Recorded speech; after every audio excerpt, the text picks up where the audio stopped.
In this video, you're gonna be learning how to build an aesthetic, cohesive Instagram feed in just 3 simple steps so you can do this instantly right now and take action and get this really good looking Instagram feed in no time at all.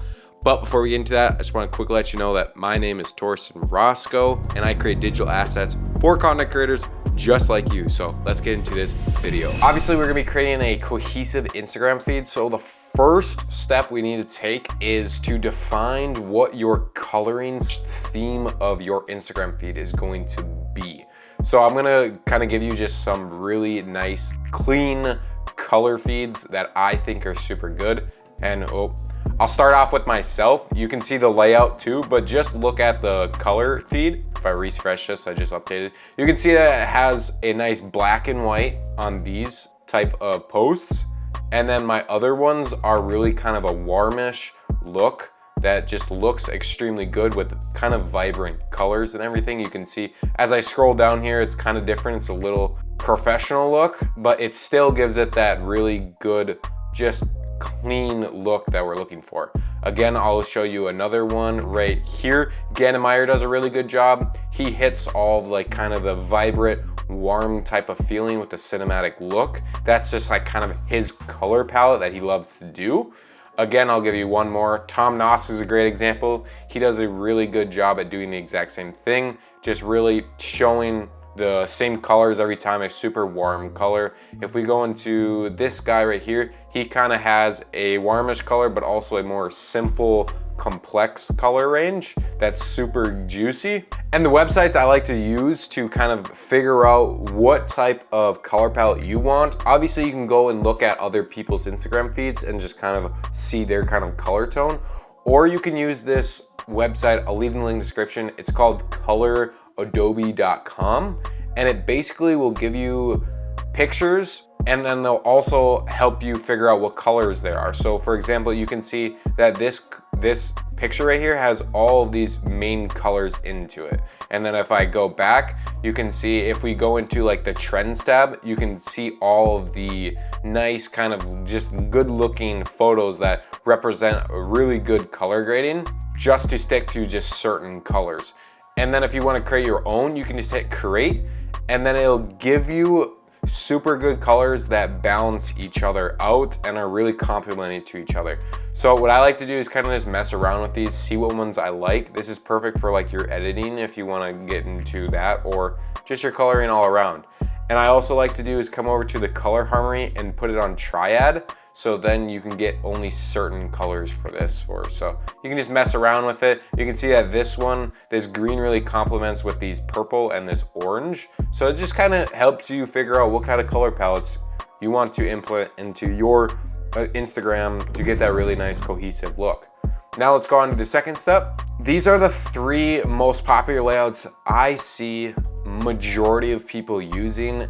And this first layout we're gonna be looking at is this vertical layout. So when I grab the draw tool, you can see that this one has the same color, and then it kind of does the complete opposite, and then it uses this white, and then it goes back. So just make sure you're having like the same color range around it, same color here, here. That's the vertical one. And then the horizontal is basically the same thing, but obviously it's horizontal. So they have pictures here, then they have typography with the same coloring and everything. And then they have pictures again with kind of like the same color range. They have typography again, and then they go back to it. So just keep making sure that you're making a just super simplistic, cohesive, that just looks all good around together. Make sure your color grading is perfect too with it. And then the third one I like to see, and I use personally, is the checkerboard. So basically a checkerboard is you use typography. So right here, checker, like that. And then the other ones are gonna be pictures, just like so. You can use a typography one that's completely typography, just like this one. You can see that they use the checkerboard method, but it's all like kind of the same color. Like these right here are only white, and then these are brown.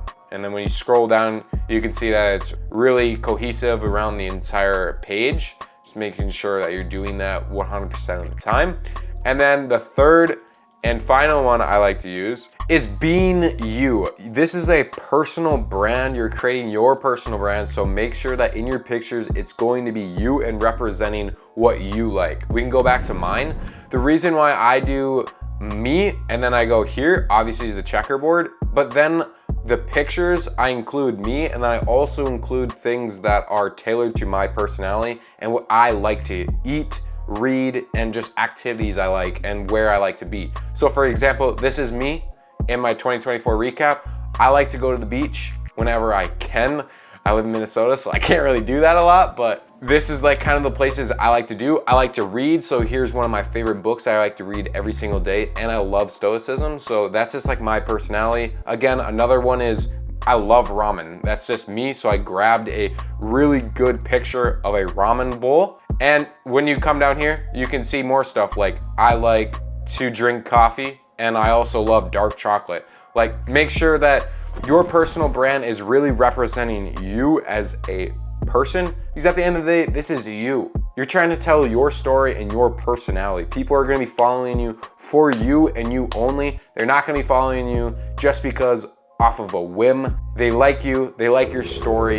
And I threw in a bonus just to help you guys out, create like really high quality content with the exact same color palette, and that's using the right tools for this. Obviously, I just showed a website that you can use, but when you go into you can see that when I go into like my reels, you can see all of my reels have like the same kind of style. It's like this dark purplish style. My editing is the exact same too. You can see with the purple, all of this white and everything just like so. And again, it's this really cool cinematic style. Again, you can see as I'm playing this, it's just all kind of the exact same, and that's what people are gonna really identify you as. When people scroll and scroll and scroll and they see me like a lot, they're gonna see like, oh, this is this guy's editing style, no one else really does this. And in order to do that, obviously you have to edit kind of the exact same way, but make sure that you're using the right tools like a LUTs. You're using the kind of the same LUTs so you get the same color grade and everything. You're using the same presets so you get like the kind of the same animations and everything. And if you're wondering like, how do I get these and everything and just save a bunch of time, I do have editing packs for that. You can get that down in the link in the description. But if you don't want to get those from me and make them yourself, go click this playlist right over here. It'll teach you exactly how to create your own editing style. And thank you for watching. Please like, comment, and subscribe. I'll see you in the next one. Peace!